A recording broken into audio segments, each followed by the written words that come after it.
So the first question, this is year 18 for grade 7. The date is March 20th, roughly, isn't it? What day is today? March 20th. Okay. The first question is a percentage question. It says, what's 35% of $80? Now, the intention of this question was for you to be able to solve it mentally instead of using a calculator. So if you solved it mentally, the strategy you needed to use was realizing that 35% is made up of really a 25% plus a 10%. Okay, so 25% of 80 is half of half. Since half is $40, half of that is $20. 25% would be 20 bucks. 10%, we simply have to move our decimal one place over. That would be $8. And if I add those together, I get my answer that 35% is $28. And you could have used a calculator, right? You could have used a calculator instead. You could have taken 35%, move this over here. I'll change this to a regular calculator. So 35% is really decimal 35. That's 35% because it's 35 hundredths of, we know, is multiplication, $80, and it would have still given us the same answer of 28 bucks, right, without having to use mental math. The second question on that particular one was 15% of $124. So we're going to solve it the same way. Mentally, we know that 15% could be a 10% and a 5%. 10% will be $12.40 because it's moved the decimal one place over. 5% is half of that, so that'd be $6.20. Half of 12.46, $6.20. And then when I put it all together, I would have $18.60 as my answer. When I check with a calculator, you go 15% of $124 is $18.6 or $18.60. And your last one was 95% of $260. So we know that 100% is $260. Take away 5%, which would be 95%. So all I really have to do is go $260, take away 5%. Since 10% is $26, right, move the decimal, so 5% would be half of that, so $13. Subtract, I get $247. That's my answer. Check with a calculator. 95% of 260 bucks is $247. Same answer. Okay? How many of you got all three of those right? How many made a couple mistakes? And how many got nothing of that? Couldn't remember percentages at all? No one? Excellent. Perfect. Next question. You have your decimals, fractions, and percents. So you have decimals, fractions, and percents, or whatever. Okay. So the first one, it gives you 1/5, I think, as a fraction. Was that right? Or decimal 2? Was it decimals first, or was it? Oh, yeah, it's fractions. So Ellie just mixed them all up just to mess me up. So 1/5 is what was given. It asked you to change it to a decimal and percent. Well, in order for us to change a fraction to a decimal, there's two ways we could do it. I could technically take my calculator and go 1 divided by 5, and that would tell me it's decimal 2. But the more sophisticated way is to change it into an equivalent fraction with a base 10 denominator. In this case, 10. That would be 2/10, and 2/10 is 2/10 written as a decimal. So we could do it that way. And if I have that fraction, it's easy for me to change it to another equivalent fraction out of 100. And therefore, 20 over 100 is 20%. The next one, you're given the decimal 0.8. Oh, no, are you? I think. And is asked to change it to a fraction and a percentage. So as a fraction, that's 8/10. But we want it in the lowest terms. Right? We want it in lowest terms. Is that right? So we want to divide both by 2 to get 4/5 as lowest terms. And as a percentage, 8/10 is equivalent to how many hundredths to get my percentage? That would be 80. So we'd have 80% as our percentage. And finally, the last one, we're given 12%, and it's asked to change it to a fraction and a decimal. Well, 12% as a decimal is easy, or as a fraction, excuse me, because it's 12 hundredths. That's easy to make. But up top here, we actually said it has to be lowest terms. So since both the top and the bottom are divisible by 2, we would get 6/50ths. We'd recognize they're still divisible by 2, and we end up with 3/25ths as my fraction in lowest terms. And finally, as a decimal, I'd use this one to establish my first decimal. It's 12/100ths. So 12/100ths written as a decimal is 0.12. Okay? Okay, your next question is a Cartesian plane question. It says you have a point that's at -2, 4. So when you read your coordinate, make sure your first one is your x and your second one is your y. Your x is your horizontal, so -2 would be here, and your 4 would be here. So this is -2, 4. Okay. Now if I take that point and I move it 3 up, I go 1, 2, 3. I actually have to draw another line right there. So if I move it 3 up and 2 left, oopsie daisy. Where am I at here? 1, 2. My new location would be -4 and 1, 2, 3, 4, 5, 6, 7. So the answer to that question is -4, 7. Is that right? Did I do that right or did I do that wrong? Anybody else have that? Who else had that answer? Okay, it must be right. Question number 4 says the cost of a $24,800 car with 15% HST.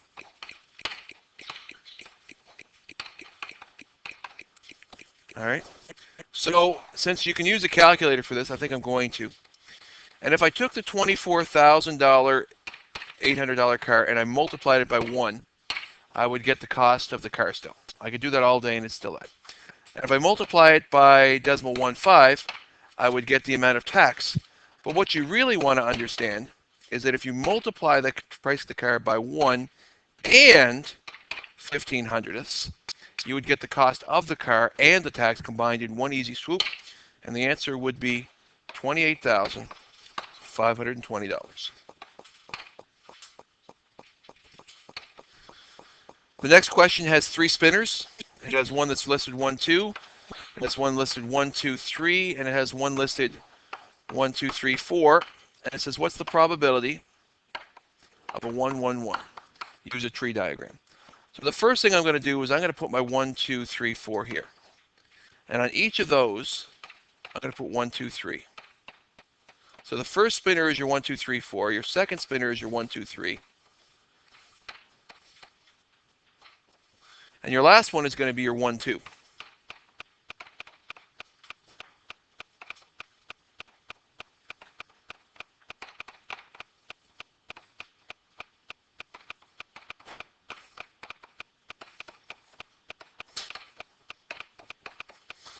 And if you look here at the end of each of these branches, you got 1, 2, 3, 4, 5, 6, 7, 8, 9, 10, 11, 12, 13, 14, 15, 16, 17, 18, 19, 20, 21, 22, 23, 24. You have 24 combinations. And of those 24 combinations, only one of them, this one right here, is 1, 1, 1. So the probability as a fraction is 1 out of 24, which if I take my handy dandy calculator and say, what is 1 divided by 24? It tells me that as a decimal, it's 0.0416 repeating, and as a percentage, it's approximately 4.2%, right? Roughly 4, and that 6 would make this a 2, and that'd be 4.2% roughly. So you have a 95.9% chance of not spreading a 1.1. Is that good?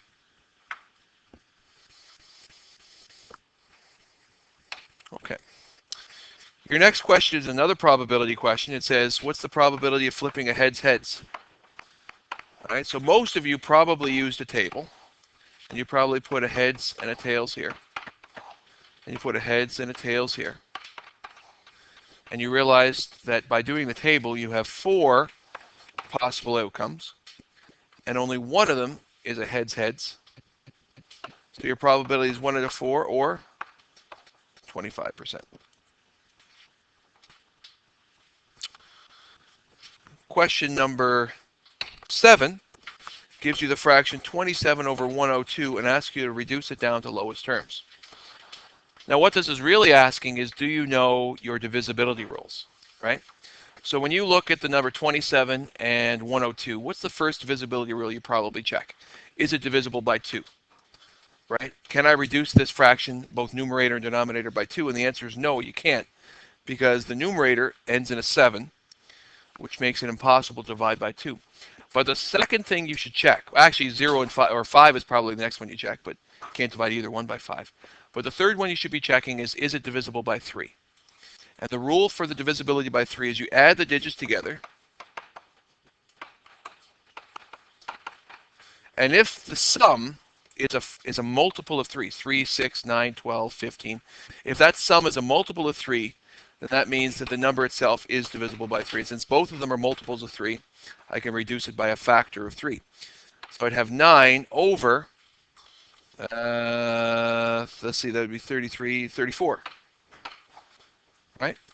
And now that I get it down to 9/34, I have to ask the same question. Is there a factor that's divisible into 9 or 34? And the answer is no. 9 only has 3 factors, 1, 3, and 9. 3 is not divisible into 34, and neither is 9, so therefore this is lowest terms. Your next question gave you a picture, and the picture looked like this. Okay, so this is the picture that was given, and really what this says is 1/3 plus 1/6. Okay? Now from a pictorial standpoint, all you would have to do is make them into equal sized pieces in both drawings. And therefore you'd see that 1/3 is really the same thing as 2/6, and 2/6 plus 1/6 is 3/6, and 3/6 in lowest terms is 1/2. Okay? You could have translated, found a common denominator, did the same thing, but since it was drawn in the picture, you probably could have solved it with a picture. And the final question on the front side of your 9-fer gave you the question 1/5 plus 3/4 plus 2 1/8, and asked you to add them all together. So there are various strategies you can use for this. Did anyone take the 2 and just kind of put it aside down here and just add the fraction parts together? Yeah, some people probably did that. I'm going to do it that way. I'm going to keep the 2 over here and ignore it right now.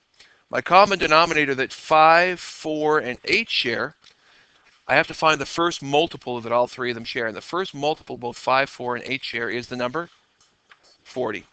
So what I'm going to do is I'm going to create equivalent fractions where each of them have a denominator of 40. The equivalent fraction of 1/5 would be 8/40. The equivalent fraction to, what do we hear? 40, 10. The equivalent fraction to this is 30/40. And the equivalent fraction to this is 5/40. When I add all this together, I get 43/40, which is 1 3/40. But don't forget about your 2. Plus your 2 gives you a final answer of 3 3/40. Okay? Any questions on that front side? We're all good? Okay. Oh, wrong one. Okay. Next page, second side. All right, we have the 2 1/5, take away 1 5/8. Okay.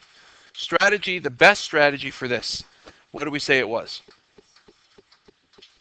When you were subtracting mixed fractions, Matt, remember what the best thing to do was? Make them from mixed to improper. Correct. So I'm going to change this to 11/5, take away 13/8. Okay, same question. Just instead of using mixed fractions, I'm using improper. Same process holds true. I'm just going to use a common denominator of 40. The equivalent fraction to each, 88/40 and 11/5 have the same value. And over here, 65/40 and 13/8 have the same value. So I'm going to subtract 88, take away 65, and I'm going to get 23/40, which is my final answer. Okay, 23/40. Okay, your next question on your second side gives you -10 plus -3 take away -8. So the first thing I'm going to do is just add these together. 10 negatives plus 3 more negatives is 13 negatives. I'm going to write the rest down.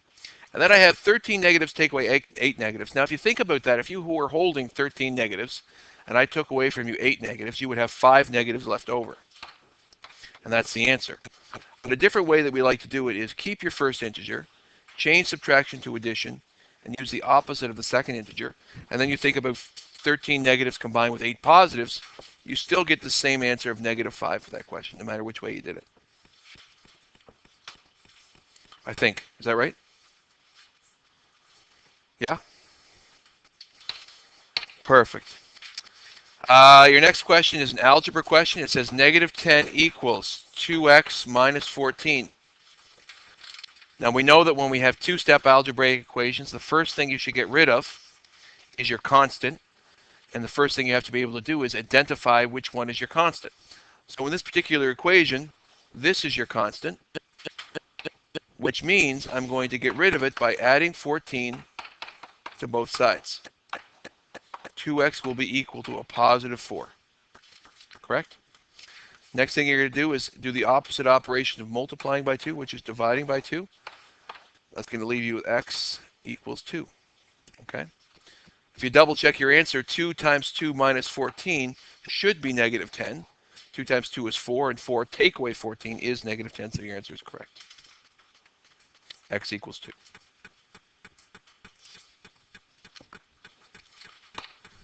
Oh, wrong button. Your next question, you have 3 equals -6 plus 1/5 of x. Okay. Kate, what's your constant? Sure? That's a tough question. Katie, what do you think? Go from Kate to KD. Yeah. It is -6. So in order to get rid of it, I have to add 6 to both sides.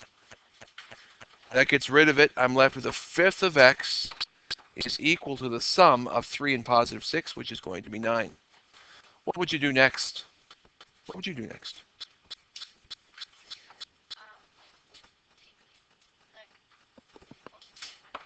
Multiply both sides by 5.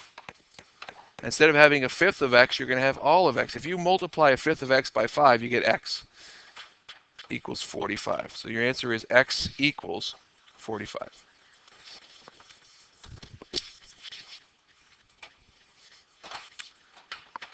Okay. Your next question is your vocabulary question. So your vocabulary, x is called your variable. 2 is called your coefficient. 1 is called your constant. 2x plus 1 is called an expression. And 2x plus 1 equals 5 is called your equation. Okay? So you have those vocabulary words. Your next question gives you a parallelogram. And it gives you this dimension as being 6 meters, this dimension being 10 meters, and this dimension being 8 meters. And it says, what is the area and what is the perimeter? Actually added together. It's A plus P. Okay? Well, the area, the formula for the area is base times height. The base is going to be 10. But the height, we have two choices, this one or this one. And since height is defined as the perpendicular distance between the base and the top, then 6 is the height, not 8. And therefore, we have 60 meters squared as the area. The perimeter would be the sum of all 4 sides, not just the 2 we know. So 10 plus 8 plus 10 plus 8 would be 36 meters is the distance around. So therefore, the sum of 60 and 96, the answer to the question would be 96. The answer is 96.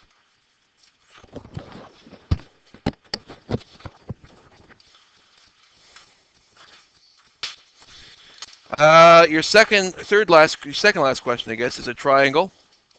It gives you 5, 8, 10, and 12. And again, it says A plus P. So the area of a triangle is the formula base times height divided by 2, because really it's half of the parallelogram. The base is 12. The height is the perpendicular distance, which will be 5, divided by 2. which will be 60 divided by 2, which will be 30, I think we said meters squared. The perimeter is dead easy. It's 12 plus 8 plus 10, because it's really just the distance around. This 5 is not necessary for the distance around. So when you add all those together, you get 30 meters. So therefore A plus P would be 60. Just 60, sorry. Just 60, not meters. Just 60.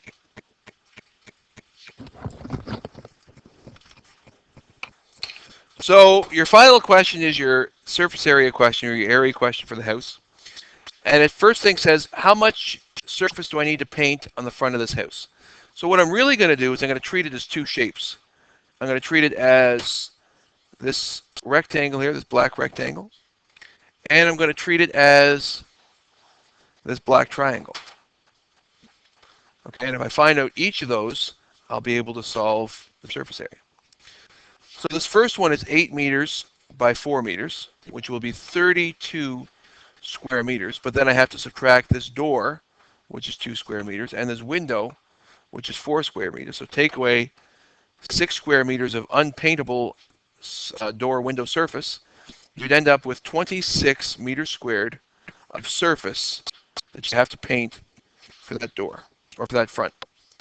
Over here, since this is 7 meters, the whole height, and this is 4, that means that this must have been 3 meters. This is 8 meters, because we already know down here that that's 8 meters. So the area of this would be base times height divided by 2, or 8 times 3 divided by 2, or 24 divided by 2, or 12 square meters. So if you take the area of your, let's just 1 second here. You take the area of both this 26 square meters and this 12 square meters and add them together, you would have a total paintable surface area of 38 meters squared. Okay?